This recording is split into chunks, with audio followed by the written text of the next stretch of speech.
तो बच्चों last video में हमने रिजोल्यूशंस किया था वेक्टर्स का इन 2 डायमेंशन और बिल्कुल यही स्टेप्स लिखी हुई थी जो बोर्ड पर थी। मैंने उसको वॉच नहीं किया है, वही लिखा हुआ है और उसी के आगे मैं आपको कंटिन्यू सिखा रहा हूँ। तो जैसे अपन 3 डायमेंशन में करें तो 3 डायमेंशन का मतलब 3 एक्सिस हो जाएंगी।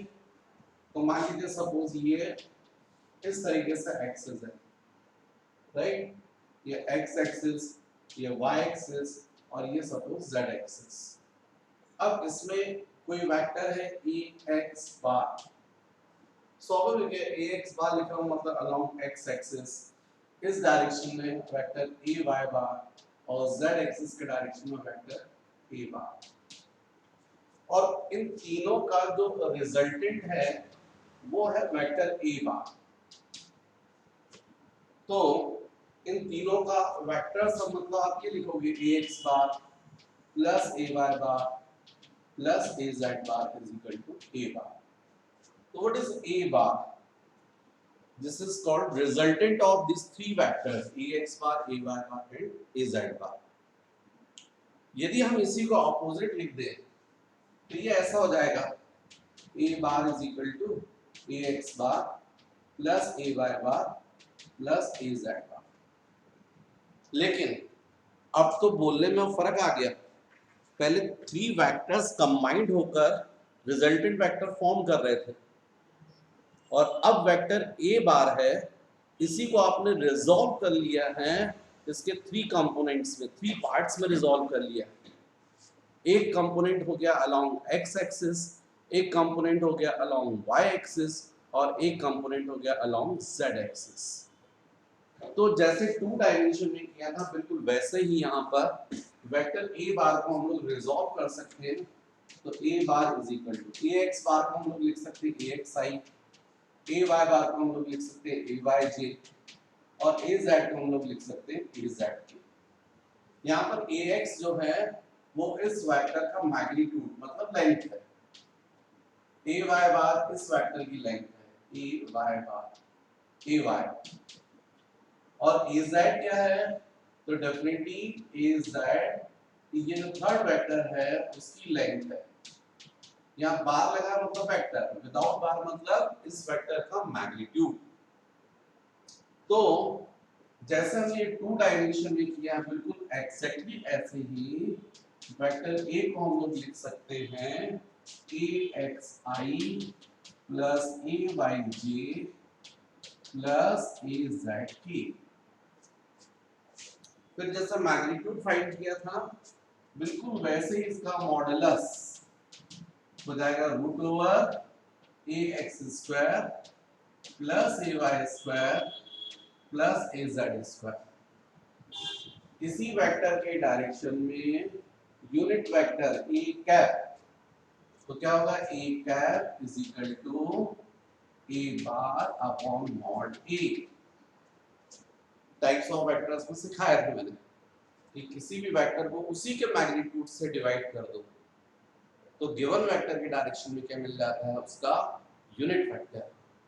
तो इसलिए ए कैप हो जाएगा ए x I plus A Y J plus A Z के अपॉन मॉड ए मतलब root over A X square plus A Y square plus A Z square.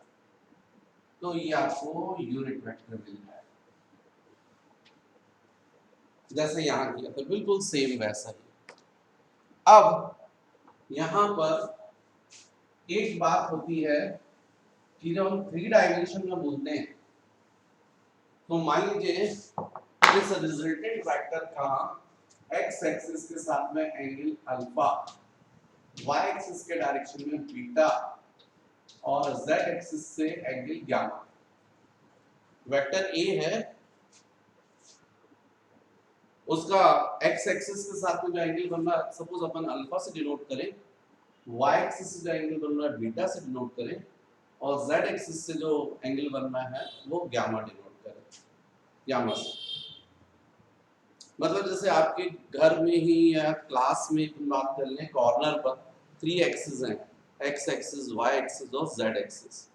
अब जो तीनों एक्सिस का कॉमन पॉइंट है उसको ओरिजिन बोल दें, और जैसे आपका फैन लगा हुआ है, फैन को उस ओरिजिन से एक थ्रेड से कनेक्ट कर दे, धागे से बांध दे, तो वो क्या होगा, उस फैन का पोजीशन वेक्टर, क्योंकि ओरिजिन के रिस्पेक्ट में पोजीशन बता रहे हो ना, उसी को अपन बोल रहे हैं ए बार। तो अब ये जो रिजल्टेंट वेक्टर्स है वो x एक्सिस के साथ में जो एंगल बनाएगा अल्फा, y एक्सिस के साथ में बीटा और z एक्सिस के साथ में गामा, इमेजिन करना पड़ेगा आपको। तो इनको बोलते हैं एक्चुअली में डायरेक्शन कोसाइंस।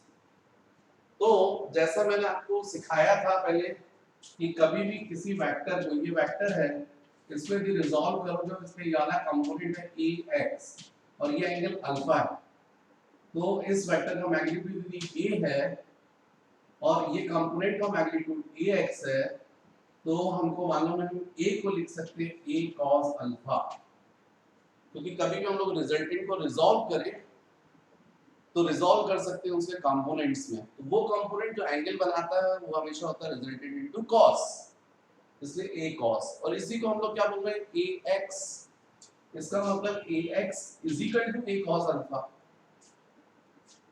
तो जैसा मैंने यहाँ पर बताया उस हिसाब से ax is equal to a cos alpha, तो cos alpha is equal to क्या आ जाएगा, ax अपॉन a, इसका मतलब cos alpha is equal to ax upon mod a मतलब root over ax square plus ay square plus az square, ये ना mod a is equal to, तो ये हमको मिला है cos alpha. What is alpha, angle between resultant vector and x axis. तो जैसे हमने cos अल्फा निकाला है, बिल्कुल ऐसे ही cos beta is equal to ay upon root over ax square plus ay square plus az square. What is beta, angle between resultant vector and y axis. यदि मान लीजिए मैं बोलता हूं cos गामा, तो आप क्या बोलेंगे az upon root over ax square plus ay square plus az square. Direction cosines बोलते हैं इनको, डायरेक्शन पता चल रहा है ना, रिजल्टेंट वेक्टर का x एक्सिस से कितना एंगल पर, y एक्सिस से कितने एंगल पर है और z एक्सिस से कितना एंगल। और बच्चों यदि इन तीनों को स्क्वायर करके यदि आप ऐड कर दोगे, मतलब cos square alpha plus cos square beta plus cos square gamma, तो राइट हैंड साइड में भी आपको स्क्वायर करके ऐड करना पड़ेगा, और जब आप ऐड करके देखेंगे तो ये जाएगा ax स्क्वायर अपॉन ये रूट हट जाएगा, यहाँ पर जाएगा ay स्क्वायर अपॉन ये रूट हट जाएगा, az स्क्वायर अपॉन ये रूट हट जाएगा, तीनों का आप ऐड कर रहे हो तो एलसीएम सेम आएगा, ax square plus ay square plus az square. तो न्यूमरेटर में क्या बचेगा फिर, यहाँ का ax square plus ay square plus az square, मतलब न्यूमरेटर में भी आपको मिलेगा ax square plus ay square plus az square, और डिनोमिनेटर में भी मिलेगा ax square plus ay square plus az square. तो न्यूमरेटर और डिनोमिनेटर कैंसिल होकर हो जाएगा 1। तो इस तरीके से यदि हम तीनों को स्क्वायर करके ऐड करेंगे तब आपको देखने मिलेगा cos square alpha plus cos square beta plus cos square gamma, इसकी वैल्यू 1 आएगी, 1 आएगी। तो ये जो आपने सीखा है, यदि इसी को मैं थोड़ा सा एक एग्जांपल लेके समझा दूं आपको, तो देखो कितना आसान हो जाएगा। मान लीजिए मैंने बोला आपको कोई वेक्टर है e bar is equal to 2i plus 3j plus 4, क्योंकि वेक्टर इसी फॉर्म में है, जैसा ये दिख रहा है ना i j की फॉर्म में, वैसा जैसे यहाँ पर i का कोएफिशिएंट ax है, यहाँ पर i का कोएफिशिएंट 2, जिसका मतलब ax की वैल्यू 2, ay की वैल्यू 3, az की वैल्यू 4। अब यदि मैं बोलूंगा मॉड a इस वेक्टर का मैग्नीट्यूड, तो क्या होगा root over ax square plus ay square plus az square, तो यहाँ भी जाएगा मॉड a रूट ओवर यहाँ ax 2 है, ay 3 है और az 4 है, bracket 2 square plus 3 square plus 4 square is equal to ये हो जाएगा 16 प्लस 9 25 प्लस 4 29 रूट ओवर 29। तो मॉड a की वैल्यू हो जाएगी रूट 29। फिर यूनिट वेक्टर तो क्या करते हैं, given vector upon mod a उसका मैग्नीट्यूड। तो यहाँ भी इस वेक्टर के डायरेक्शन में यूनिट वेक्टर एक है, तो क्या बोलोगे आप, a bar upon mod a मतलब 2i plus 3j plus 4k upon mod a मतलब रूट 29। इसका मतलब a कैप की वैल्यू हो जाएगी 2 upon root 29 i plus 3 upon root 29 j plus 4 upon root 29 k। ये यूनिट वेक्टर है, इसका मैग्नीट्यूड 1 होगा। आप चाहो तो इसका मैग्नीट्यूड निकाल कर देख लीजिए। इसमें ax की वैल्यू कितनी है 2 बाय रूट 29, ay की वैल्यू 3 अपॉन रूट 29, az की वैल्यू 4 अपॉन रूट 29।